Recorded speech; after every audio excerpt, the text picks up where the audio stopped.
போட்டித் தேர்வு தயாராகி கொண்டிருக்கும் அனைத்து நண்பர்களுக்கும் வணக்கம்.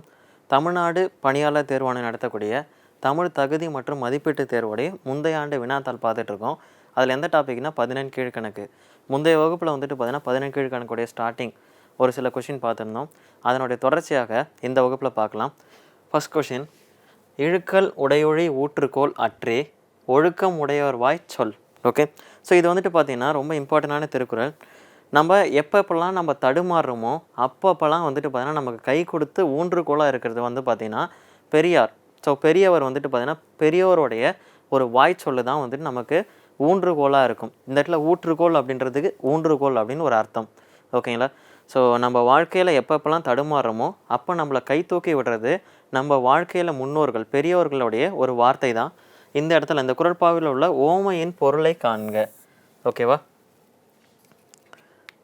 இந்த குறட்பாவில் உள்ள ஓமையோடைய பொருள். குறட்பாவில் உள்ள ஓமையின் பொருளை காண்க. ஸோ என்ன ஓமை அப்படின்னு பார்த்தீங்கன்னா ஊன்றுகோல், பெரியோருடைய சொல். ஓகேங்களா? ஸோ பெரியோருடைய சொல்ல தான் அந்த இடத்துல ஊன்றுகோல்னு சொல்கிறாங்க. ஊன்றுகோல்னால் நம்ம வாழ்க்கையில் வந்து அந்த ஊன்றுகோல் நம்மளை காப்பாற்றி பிடிக்காது. நம்ம எப்படி தடுமாறி விழும்போது ஊன்றுகோல் அப்படின்னு மூணாவது ஒரு கால் நமக்கு வந்து உதவுதோ, அதே மாதிரி வாழ்க்கையில் நம்ம தடுமாறும் போது ஊன்றுகோலாக இருக்கக்கூடியது பெரியவர்களுடைய வாய் சொல்லு தான். ஓகேங்களா? இதில் ஓமை பார்த்தீங்கன்னா ஊன்றுகோல் அப்படின்ற பெரியாருடைய வாய் சொல் அப்படின்னு நம்ம சொல்லுவாங்க. ஓகேங்களா? ஸோ நெக்ஸ்ட்டு, குறிஞ்சிக்கு இவர் என கூறுவர். ஓகே, இதை நம்ம லாஸ்ட் கிளாஸில் பார்த்துருந்தா நான் ஏற்கனவே சொல்லியிருந்தேன். கபிலர் அப்படின்ற ஒரு பர்சன் இம்பார்ட்டன்ட். 17 மேல் கணக்கு சங்க இலக்கியத்தில் அதிகமான பாடல்களை பாடியிருக்காரு.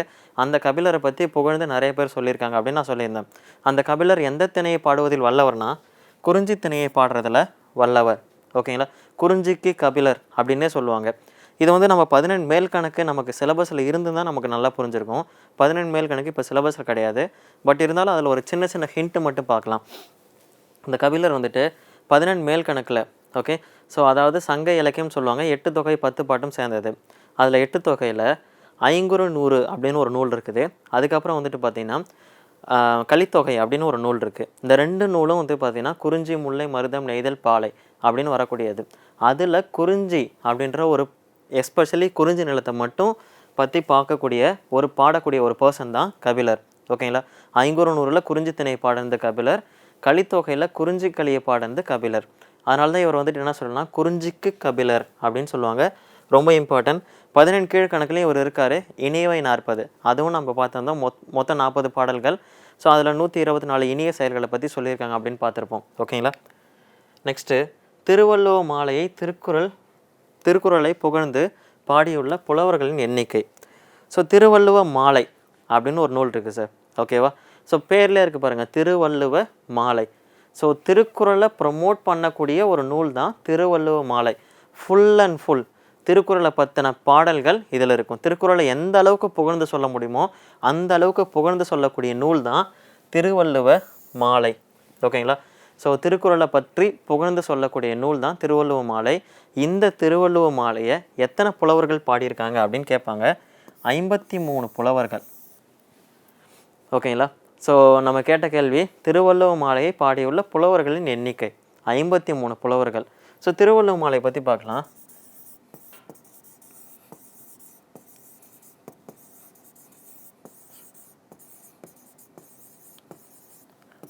ஸோ மொத்தம் 53 புலவர்கள். அது மொத்தம் எத்தனை பாடல் பாடியிருக்காங்கன்னா 55 பாடல்கள். ஸோ மொத்தம் 53 புலவர்கள். அவங்க பாடிய பாடல்களின் எண்ணிக்கை 55. இதுலேயும் கபிலர் அப்படின்ற ஒரு பர்சன் வருவார். கபிலர் பாடிய பாடல் வந்துட்டு பார்த்தீங்கன்னா அறிவியல் கருத்துக்களை உடையதாக இருக்கும். ஓகேங்களா? சிறு புல் நீர் நீண்ட பனையளவு காட்டும் அப்படின்னு சொல்லிட்டு ஒரு புல்லில் இருக்கக்கூடிய நுனியில் இருக்கக்கூடிய பனித்துளி வந்துட்டு எப்படி தூரத்தில் இருக்கக்கூடிய பனை மரத்தை தன்னகத்தே முழுமையாக காட்டுதோ அந்த மாதிரி சின்னதாக இருக்கக்கூடிய குரல். ஸோ அது உலகத்தையே தன்னுள் அடக்கி உள்ளது அப்படின்னு சொல்லிட்டு கபிலர் பாடியிருப்பார். ஓகேங்களா? திருவள்ளுவ மாலையில் கபிலருடைய ஒரு பாடல். இந்த 53 புலவர்களில் ஒரு பர்சன் தான் கபிலர். ஓகேங்களா? ஸோ நம்ம கேட்ட கேள்வி, திருவள்ளுவ மாலையை திருக்குறளை புகழ்ந்து பாடிய புலவர்களின் எண்ணிக்கை 53. எத்தனை பாடல் பாடியிருக்காங்கன்னா 58 பாடல்களை பாடியுள்ளனர். ஓகேவா? ஸோ அப்படி திருவள்ளுவ மாலையில் இருக்கக்கூடிய இம்பார்ட்டன்ட் புலவர்கள் திருக்குறளை பற்றி புகழ்ந்துள்ள பாடல் வரிகள். ஓகேங்களா? இது நம்மளுடைய பழைய பாட புத்தகமான 12ஆம் வகுப்பில் இருக்கக்கூடிய ஒரு டேட்டா. ஸோ இதை வந்துட்டு அடிக்கடி கேட்டிருக்காங்க சார். ஒன் பை ஒன்னாக பார்த்துக்கோங்க. நான் ஃபஸ்ட்டு சொன்னது தான், திணையளவு போதா சிறுப்புள் நீர் நீண்ட பனையளவு காட்டும் படித்தால். ஸோ ஒரு திணை, ஓகேங்களா, திணை அளவு தான் இருக்கும் புல்லில் இருக்கக்கூடிய ஒரு துளி, பனித்துளி. அது பக்கத்தில் இருக்கக்கூடிய பனை மரத்தை தன்னகத்தே ஃபுல்லாக காட்டும். அந்த மாதிரி தான் திருக்குறளும் அப்படின்னு சொல்லிட்டு கபிலர் பாடியிருக்காரு. ரொம்ப இம்பார்ட்டன்ட், ப்ரீவியஸ் இயர் கொஸ்டினாகவும் கேட்டிருக்காங்க. இதில் அறிவியல் கருத்தும் இருக்குது. டெலஸ்கோப் அப்படின்னு ஒன்று அந்த காலத்திலேயே பயன்படுத்தியிருக்காங்க அப்படின்றதுக்கு கபிலருடைய இந்த பாடல் வரி ரொம்ப இம்பார்ட்டன்ட். ஓகேங்களா? ஸோ நெக்ஸ்ட்டு, வள்ளுவரும் தம் குரல் பாவடியால் வையத்தார் உள்ளுவதெல்லாம் அளந்தார் ஓர்ந்து அப்படின்னு சொல்லிட்டு கபிலருடைய நண்பரான பரணரும் பாடல் பாடியிருக்காரு திருவள்ளுவ மாலையில். ஓகேங்களா? நெக்ஸ்ட்டு, உள்ளுதோர் உள்ளுதோர் உள்ளம் உருக்குமோ வள்ளுவர் வாய்மொழி மாண்பு அப்படின்னு சொல்லிட்டு மாங்குடி மருதனார் பாடல் பாடியிருக்காரு. ஓகே. நெக்ஸ்ட்டு, பொய்ப்பால பொய்யோய் போயினர் பொய்யில்லாத மெய்ப்பால மெய்யாய் விளங்கினவே முப்பாலின் தெய்வ திருவள்ளுவர் செய் திருக்குறளால் வையத்து வாழ்வார் மனது தேன்குடி கீரனார் பாடியிருக்காரு. ஓகேங்களா? ஸோ நெக்ஸ்ட்டு, இதுக்கப்புறம் வந்து பார்த்தீங்கன்னா கவிமணி தேசிய விநாயகம் பிள்ளை 3 பாடல் வரிகள். ஓகேங்களா? 3 டைப்பில் வந்துட்டு திருவள்ளுவரை ப்ளஸ் திருக்குறளை புகழ்ந்திருக்காரு. அதில் ஒன்று, புத்தகம் 100 புரட்டி களைப்புற்று சித்தம் கலங்கி திகைப்பதேன் வித்தகன் தெய்வ புலவர் திருவள்ளுவர் சொன்ன பொய்யில் மொழி இருக்கும்போது. 100 புத்தகத்தை படித்து அதில் நீங்கள் ஏன் கஷ்டப்படுறீங்க? ஸோ வள்ளுவருடைய ஒரு புத்தகத்தை படிச்சிங்கனாலே போதும் அப்படின்னு சொல்லியிருக்காரு. செந்தமிழ் செல்வ திருக்குறளை நெஞ்சமே சிந்தனை செய்வாய் தினம். டெய்லியும் நம்ம திருக்குறள் படிக்கணும் அப்படின்ற கான்செப்ட் சொல்லியிருக்காங்க. நெக்ஸ்ட்டு, நீதி திருக்குறளை நெஞ்சார தம் வாழ்வில் ஓதி தொழுது எழுக ஓர்ந்து அப்படின்னு சொல்லிட்டு கவிமணி 3 டைப்பில் திருவள்ளுவரையும் திருக்குறளையும் புகழ்ந்திருக்காங்க. ஓகேங்களா? ரொம்ப இம்பார்ட்டன்ட். இதெல்லாம் திருவள்ளுவ மாலையில் வரக்கூடிய சில லைன்ஸ். இது 12வது பழைய பாட புத்தகத்தில் இருக்குது சார். நெக்ஸ்ட் வந்துட்டு பார்த்தீங்கன்னா, நான் ஏற்கனவே சொல்லியிருக்கேன், திருக்குறளுடைய பெருமை உணர்த்துறதுக்காக தான் திருவள்ளுவ மாலை அப்படின்னு ஒரு நூல் இயற்றப்பட்டது. அதில் மொத்தம் 53 புலவர்கள் 55 பாடல்களை இயற்றியுள்ளனர். நெக்ஸ்ட்டு, ஊழி பெறினும் தாம் பெயரார் சான்றாண்மைக்கு ஆழி எனப்படுபவர். இதில் ஊழி, ஃபஸ்ட்டு இந்த திருக்குறளுடைய விளக்கம் என்னன்னு பார்த்துடலாம். ஊழின்னா என்ன அர்த்தம்னா உலகம். இந்த உலகத்தையே உங்கள்கிட்ட தரேன், எனக்காக நீ ஒரு பொய் மட்டும் சொல்லு அப்படின்னா சான்றாண்மைக்கு கடலாக இருக்கவன். ஓகேங்களா? உண்மைக்கு கடலாக இருக்கிறவன் வந்துட்டு பார்த்தீங்கன்னா இந்த உலகத்தையே கொடுத்தா கூட பொய் சொல்ல மாட்டான்.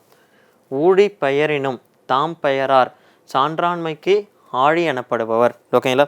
ஸோ சான்றாண்மைக்கு கடலாக இருக்கிறவன் இந்த உலகமே கொடுத்தாலும் தான் வந்துட்டு பார்த்தீங்கன்னா பொய் சொல்ல மாட்டான். தன்னோட இதில் வந்து பிழர்ச்சி, ஓகேங்களா, பிழர்ந்து நிற்க மாட்டான் அப்படின்னு சொல்லுவாங்க. இந்த இடத்துல ஊழின்னா என்ன அர்த்தம்னா உலகம். ஓகேங்களா? ஊழின்னா காலம் அப்படின்னு வரக்கூடிய ஒரு பாடல் வரியும் இருக்குது. ஊழி என்றால் உலகம். திருக்குறளுக்கு வழங்கப்படாத சிறப்பு பெயர். ஓகே, ஆதி காவியம், பொய்யமொழி, உத்தரவேதம், தமிழ்மறை அப்படின்னு 3 இருக்குது. நம்ம இதெல்லாம் தெரியும், தமிழ்மறை, உத்தரவேதம், பொய்யாமொழி, இது 3மே திருக்குறளுக்கு வழங்கப்படக்கூடிய பெயர்கள். ஆதி காவியம் அப்படின்னா என்ன சார்ன்னு பார்த்தீங்கன்னா கம்பராமாயணத்தோடைய வேறு பெயர்.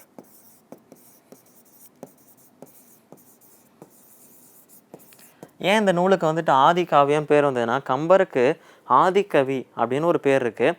அவர் இயற்றிய ஒரு காவியம், அதனால் இதுக்கு பேர் ஆதி காவியம். மீது எல்லாமே திருக்குறளுக்கு வழங்க பெயர்கள். இது ஒன்று மட்டும் கம்பராமாயணத்தோடைய வேறு பெயர். அங்ககவியல் திருக்குறளில் எந்த பகுப்பில் உள்ளது? சார் நம்ம போன வகுப்புலேயே பார்த்துருந்தோம். திருக்குறள் மொத்தம் 1330 குறள், 133 அதிகாரங்கள். அந்த 133 அதிகாரத்தையும் 3 பாலில் வச்சுருந்தாங்க. அறம், பொருள், இன்பம். ஓகேங்களா? ஸோ அறத்தில் வந்துட்டு 38 அதிகாரம், பொருளில் 70 அதிகாரம், இன்பத்தில் 25 அதிகாரம். ஓகேங்களா? இந்த அறத்துப்பால் வந்துட்டு மேலும் 4 இயல்களாக பிரியும், பொருட்பால் மேலும் 3 இயல்களாக பிரியும், இன்பத்துப்பால் மேலும் 2 இயல்களாக பிரியும். இந்த அதிகாரம் எல்லாமே அந்த இயல்களுக்குள்ளார நம்ம அடுக்கி வச்சிடணும். ஓகே, ஸோ அந்த மாதிரி அங்ககவியல் அப்படின்னு சொல்லிட்டு எந்த பகுப்பில் இருக்குதுன்னு கேட்டிருக்காங்க. ஸோ முந்தைய வகுப்பு எடுத்து பார்த்தீங்கன்னா தெரியும், அங்கவியல் வந்துட்டு பார்த்தீங்கன்னா பொருட்பாலில் இருக்குது. ஸோ அறத்துப்பாலில் 4 இயல்கள், அறத்துப்பாலில் இருக்கக்கூடிய 4 இயல்கள் பாயிரவியல், இல்லறவியல்,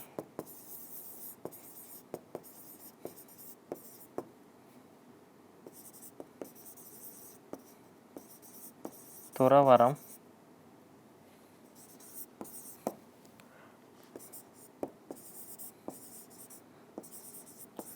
ஊழியல். பொருட்பாலில் அரசியல்,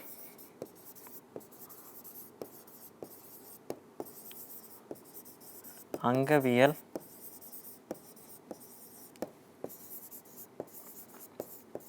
ஒழிபியல். காமத்துப்பாலில் களவியல், கற்பியல். ஸோ அங்கவியல் இருக்கிறது வந்து பார்த்திங்கன்னா பொருட்பாலில் இருக்குது. ஓகேங்களா. நெக்ஸ்ட்டு, திறனறிந்து தெரிந்து கொள்ள வேண்டியவர்கள் என வள்ளுவர் யாரை குறிப்பிடுகிறார்?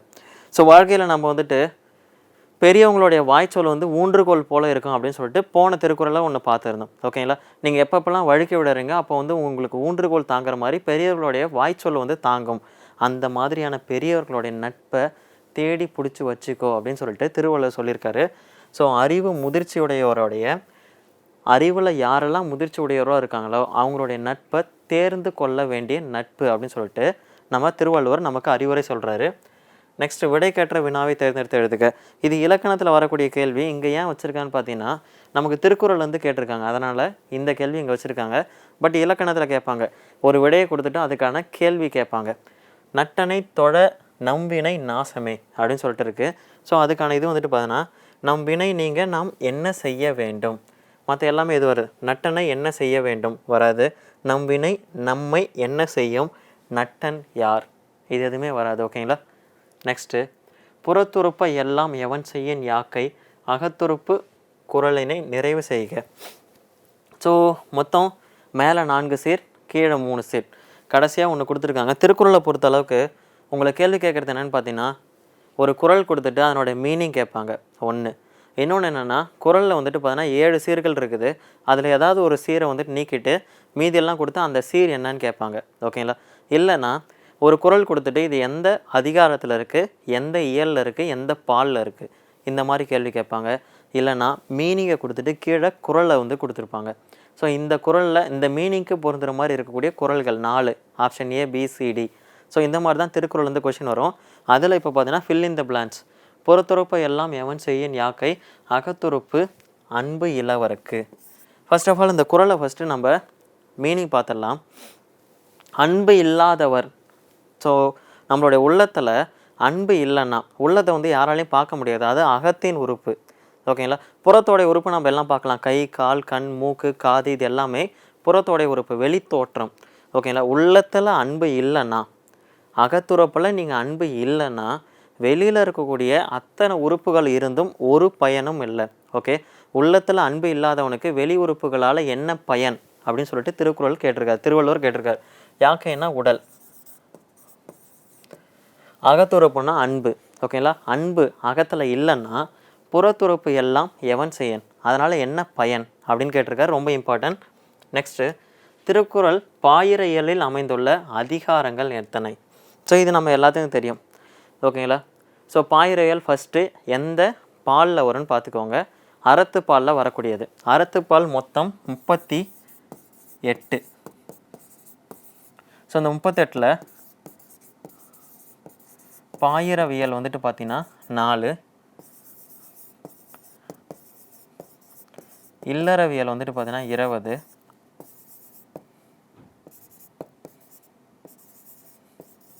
துறவரவியல் 13,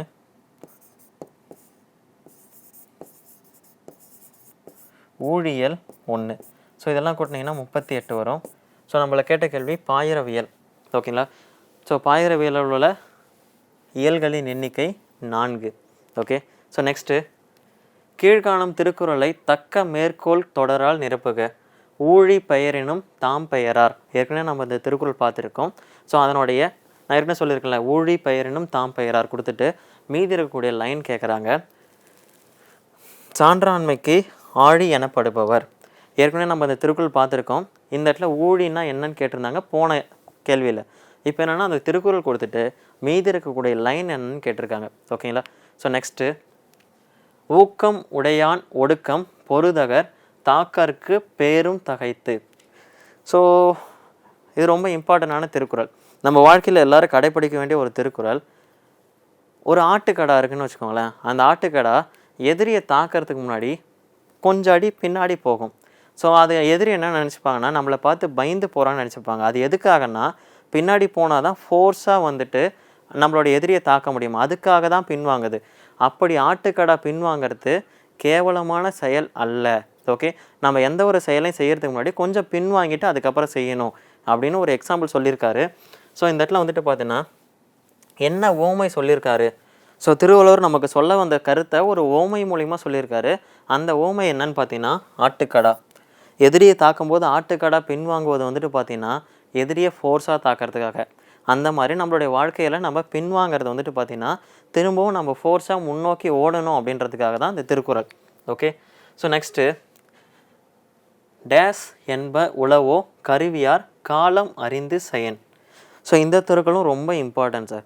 ஒவ்வொரு டிஎன்பிஎஸ்சி ஆஸ்பிரண்ட்டும் பார்த்தீங்கன்னா அந்த திருக்குறள் படித்து வச்சுக்கணும். ரொம்ப ரொம்ப ரொம்ப இம்பார்ட்டன்ட். ஓகே, ஸோ நான் பல காலமாக எக்ஸாம் எழுதுகிறேன், என்னால் பாஸ் பண்ண முடியல, எல்லாம் இது பண்ணிங்கன்னா இந்த திருக்குறள் மட்டும் உங்களை மோட்டிவேட் பண்ணும். ஓகேங்களா? ஸோ என்ன அந்த இடத்துல வரும்னா அருவினை. இந்த இடத்துல வரக்கூடிய வார்த்தை அருவினை. இப்போ குறளை படித்து பாருங்கள். அருவினை என்ப உளவோ கருவியார் காலம் அறிந்து செய்யன். ஓகே, ரொம்ப இம்பார்ட்டன்ட். அருவினைன்னா என்னென்னா செய்யறதுக்கு கஷ்டமான வினை செயல். ஓகே, செய்யறதுக்கு ரொம்ப கஷ்டமான செயல், அந்த செயலையும் செய்து முடிக்கலாம். எப்போன்னா தகுந்த கருவியோடு தகுந்த காலம் அறிந்து நீங்கள் செஞ்சீங்கன்னா. ஓகேங்களா? கருவி அப்படின்னா ஒவ்வொன்றுத்துக்கும் ஒவ்வொன்று இருக்குது. ஸோ டிஎன்பிஎஸ்சி ஆஸ்பிரண்ட்னா கரெக்டான சிலபஸ் புக்கு. காலம், ஸோ காலம் தாழ்த்தாமல். ஓகேங்களா? ஸோ கரெக்டான காலத்தில் காலத்தே பயிர் செய், பருவத்தே பயிர் செய்ன்னு சொல்லியிருக்காங்க. ஸோ செய்ய முடியாத செயல்கள் இங்கே ஒன்றுமே கிடையாது. ஸோ அந்த செயல்கள்லாம் நீங்கள் எப்போ செய்வீங்க அப்படின்னு பார்த்தீங்கன்னா தகுந்த கருவி தகுந்த காலம் இருந்தால் செய்ய முடியாத செயல் அப்படின்னு ஒன்று இந்த உலகத்திலே கிடையாது அப்படின்னு சொல்லிட்டு வள்ளுவர் அழகாக 7 சீரில் சொல்லியிருக்கார். ரொம்ப இம்பார்ட்டன்ட். டிஎன்பிஎஸ்சி ஆஸ்பிரண்ட் எல்லாத்துக்கும் யூஸ் ஆகக்கூடிய ஒரு திருக்குறள். ஓகேங்களா? இங்கே ஆன்சர் அருவினை. அடையடுத்த ஆகு பெயர் என்ற இலக்கண குறிப்பிற்கு பொருத்தமான நூல் எது? ஸோ இது எல்லாத்தையும் தெரியும், திருக்குறள். ஓகேங்களா? ஏற்கனவே ஒன்று பார்த்துருக்கோம். அடைமொழியால் குறிக்கப்பெறும் நூல் அப்படின்னு சொல்லிட்டு நெடுந்தொகை, திருக்குறள், கம்பராமாயணம், சைவ சிந்தாமணி அப்படின்னு ஆப்ஷன் கொடுத்துருந்தாங்க. அதில் நம்ம அடைமொழி அப்படின்னா திருக்குறள் அப்படின்னு நம்ம சொல்லியிருந்தோம். ஓகேங்களா? ஸோ ஏன்னா ஒரு பேருக்கு பின்னாடியோ முன்னாடியோ சேர்க்கக்கூடிய வார்த்தை தான் அடைமொழி. வேறு பெயர்னால் அந்த பேரே இல்லாமல் வேறையாக வரக்கூடியது தான் வேறு பெயர் அப்படின்னு பார்த்துருந்தோம். ஸோ இந்த இடத்துல வந்துட்டு பார்த்தீங்கன்னா திருக்குறள். ஓகே, ஸோ அந்த திருக்குறளுக்கு இன்னொரு நிக்நேம் இருக்குது, அடையடுத்த ஆகு பெயர். ஃபர்ஸ்ட் ஆஃப் ஆல் ஆகு பெயர்னா என்னன்னா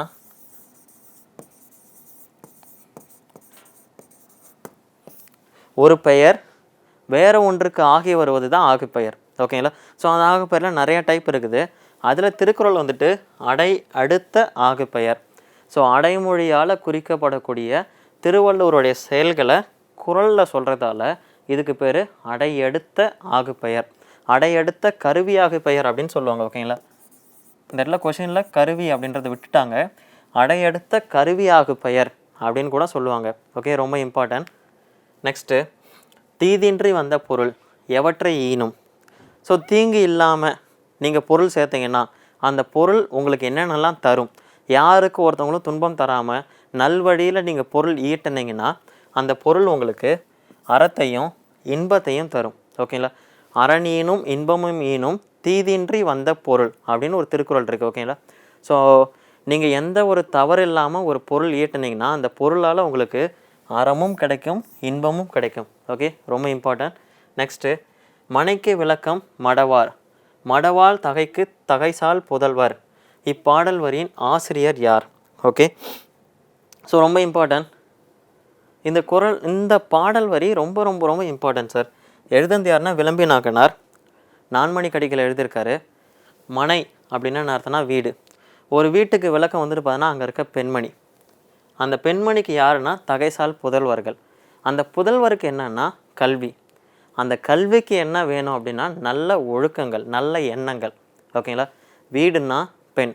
ஸோ ஏற்கனவே நான்மணி கடிகை அப்படின்னா என்ன அர்த்தம்னா 4 மணிகளால் ஆன அணிகலன்.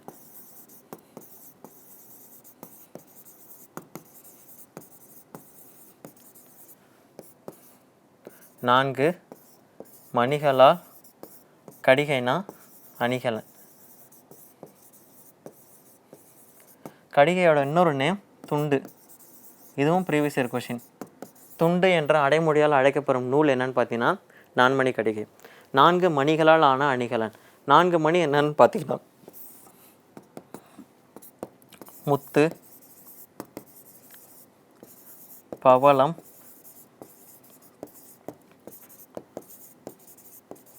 மரகதம்,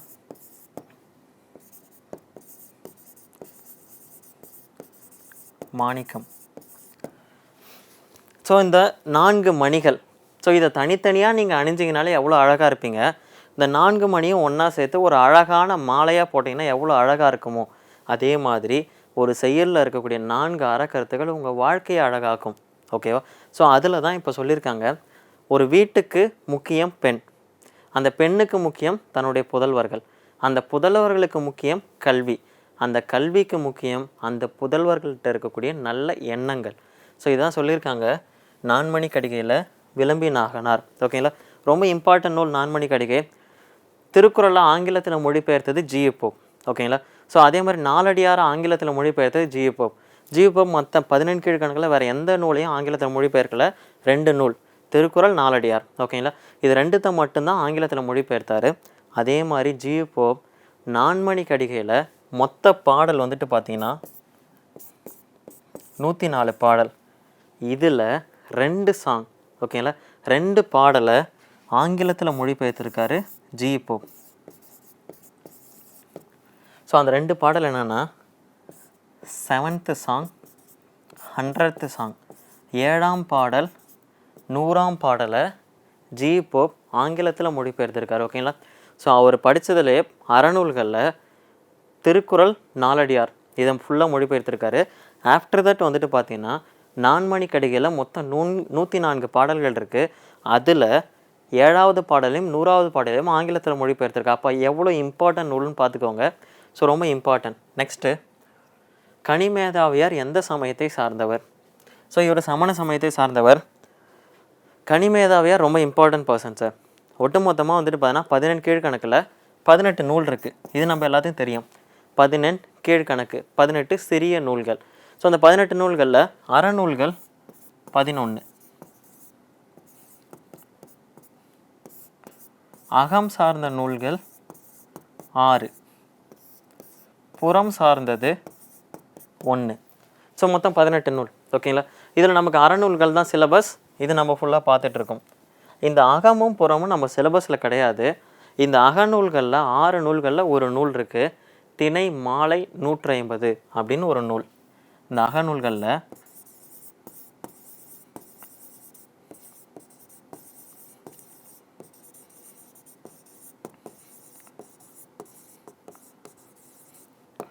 திணை மாலை 150 அப்படின்னு ஒரு நூல் இருக்குது. இந்த நூலை பாடினது யாருன்னு பார்த்தீங்கன்னா கனிமேதாவியார். கனிமேதாவியார் அகத்தில் ஒரு பாடலும் அறநூல்களில் ஏலாதி அப்படின்ற ஒரு நூலும் பாடியிருக்காரு. ஸோ அதனால் 17 கீழ்கணக்கில் மொத்தம் 18 நூலில் ஒரே ஒரு புலவர் தான் 2 நூல் பாடியிருக்காரு. அந்த புலவர் யாருன்னா கனிமேதாவியார். அகம் சார்ந்த நூல்களில் திணைமாலை 150, அறம் அதாவது நீதி நூல்களில் ஏலாதி அப்படின்ற ஒரு நூலையும் பாடியிருக்காரு. ஓகேங்களா? ரொம்ப இம்பார்ட்டன்ட் பர்சன். நெக்ஸ்ட்டு, குலனுடைமையின் கற்பு சிறந்தன்று. ஓகே. ஸோ இது எந்த நூல்னு பார்த்தீங்கன்னா முதுமொழி காஞ்சி. ஸோ ரொம்ப இம்பார்ட்டண்டான ஒரு நூல்னா முதுமொழி காஞ்சி. இது வந்து ப்ரீவியஸ் இயர் கொஷனில் அடிக்கடி கேட்கக்கூடிய ஒரு கேள்வி. ஸோ இது வந்துட்டு பார்த்தீங்கன்னா ஒரே ஒரு பாடல் தான் சார். நம்ம பள்ளி பாட புத்தகத்தில் ஒரே ஒரு பாடல் தான் இருக்குது. அந்த பாடலோடைய வரிகள்லேருந்து ஃபுல் அண்ட் ஃபுல் கேள்வி கேட்பாங்க. கம்பல்சரி அந்த பாடல் ஃபுல்லாகவே பார்த்துக்கோங்க. அதில் ஒரு வரி தான் குலனுடைமையின் கற்பு சிறந்தன்று. ஸோ ஒரு பெண்ணுக்கு வந்துட்டு என்ன சிறந்தது அப்படின்னு பார்த்தீங்கன்னா தன்னுடைய குல பெருமையை விட கற்பு சிறந்தது அப்படின்னு சொல்லியிருக்காங்க. ஓகேங்களா? ஸோ இன்னும் நிறையா சொல்லியிருப்பாங்க.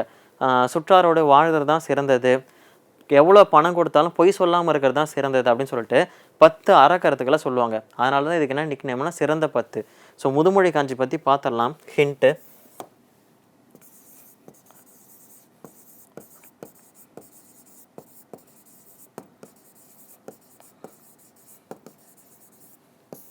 ஃபஸ்ட்டு காஞ்சின்னா என்னென்னா நிலையாமை. காஞ்சி திணை அப்படின்னு சொல்லுவாங்க. நிலையாமை பற்றிய செய்திகளை கூறும் திணை காஞ்சி திணை. ஸோ இந்த காஞ்சி திணை நிலையாமை அப்படின்னு சொன்ன நூல் வந்துட்டு பார்த்தீங்கன்னா தொல்காப்பியம்.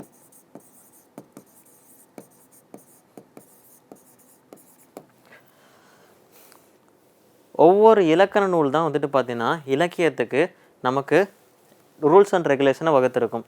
காஞ்சின்னா நிலையாமை அப்படின்னு சொன்ன நூல் வந்துட்டு தொல்காப்பியம். ஓகேங்களா, ரொம்ப இம்பார்ட்டன்ட். முதுமொழி காஞ்சி அப்படின்னு என்ன அர்த்தம்னா மூத்தோர் சொல்லக்கூடிய அறிவுரைகளை சொல்லக்கூடிய ஒரு தொகுப்பு முதுமொழி காஞ்சி. ஸோ மொத்தம் எத்தனை பாடல்னா 100 பாடல்கள். ஒவ்வொரு 100 பாடல் வந்துட்டு பார்த்தீங்கன்னா 10 பிரிவாக பிரிச்சிருக்காங்க. ஓகேங்களா, ஸோ 10 பிரிவு அப்படின்னா என்ன அர்த்தம்னா நீங்கள் அதிகாரம்னு சொல்லிக்கலாம். ஓகே, திருக்குறள் 1330 குறள், அது எத்தனை அதிகாரம்னா 133 அதிகாரம். அப்போ அதிகாரத்துக்கு 10 குறள். அந்த மாதிரி இது எத்தனை அதிகாரம் எத்தனை பிரிவாக பிரிச்சிருக்காங்கன்னா 10 பிரிவு. அப்போ ஒரு பிரிவுக்கு எத்தனை பாடல்னா 10 பாடல். 10 பிரிவுக்கு கரெக்டாக 100 பாடல் வந்துடும். ஸோ இந்த மாதிரி 10 பாடல்களாக பிரித்து சொல்கிறதால இதுக்கு என்ன நிக்நேம்னா சிறந்த 10.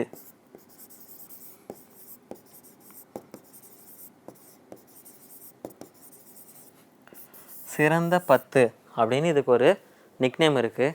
இன்னொரு நிக்நேம் இருக்குது. இதை தான் வருஷம் டிஎன்பிசியில் கேட்டுட்ருக்க கேள்வி. அற உரை கோவை.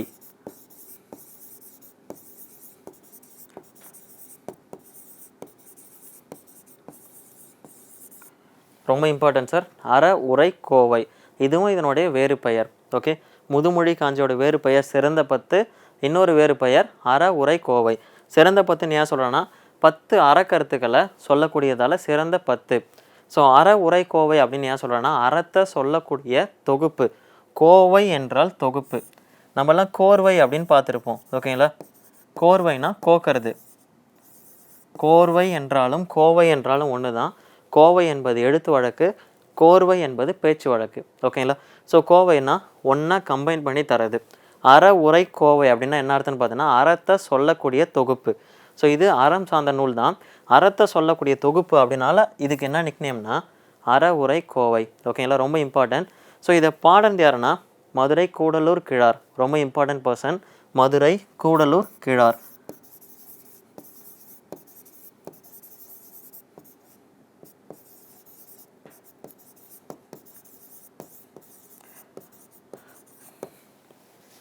இந்த முதுமொழி காஞ்சியில் ஒரே ஒரு பியூட்டி இருக்குது சார். என்னன்னு பார்த்தீங்கன்னா மொத்தம் 100 பாடல். ஒவ்வொரு பாடல்லையும் முதல் லைன் வந்துட்டு பார்த்தீங்கன்னா சேம். நீங்கள் ஃபஸ்ட்டு சாங் எடுத்துட்டாலும் ஃபஸ்ட் லைன் சேம், 40வது பாடல் எடுத்துட்டாலும் முதல் லைன் சேம். ஓகேங்களா, 100வது பாடல் எடுத்தாலும் அதனுடைய ஃபஸ்ட் லைன் வந்துட்டு பார்த்தீங்கன்னா ஒன்றே தான் இருக்கும். அந்த முதல் லைன் வந்துட்டு பார்த்தீங்கன்னா ஆர்கலி உலகத்து மக்கட்கெல்லாம் அப்படின்னு ஸ்டார்ட் ஆகும் சார்.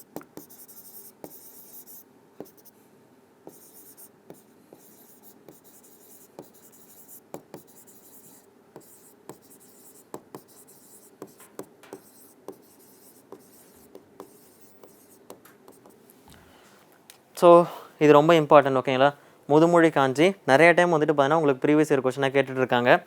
ஸோ நிலையாமை பற்றி சொல்லக்கூடியது சொன்னது யாருன்னா தொல்காப்பியர். மொத்தம் எத்தனை சாங் இருக்குன்னா 100 பாடல்கள் இருக்குது.